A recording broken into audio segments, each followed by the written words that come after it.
necesita una buena dosis de amor, en especial cuando uno de tus pacientes es una bebé espinosaurio o un papá dinosaurio muy nervioso.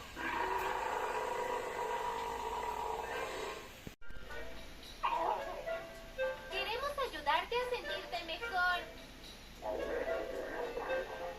¡Ahí estás! Hola, también me alegro de verte. Sí, yo. Ahí estás.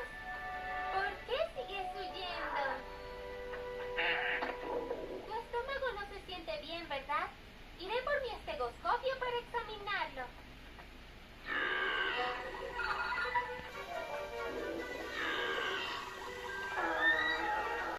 7,302, 7,303, 7,000.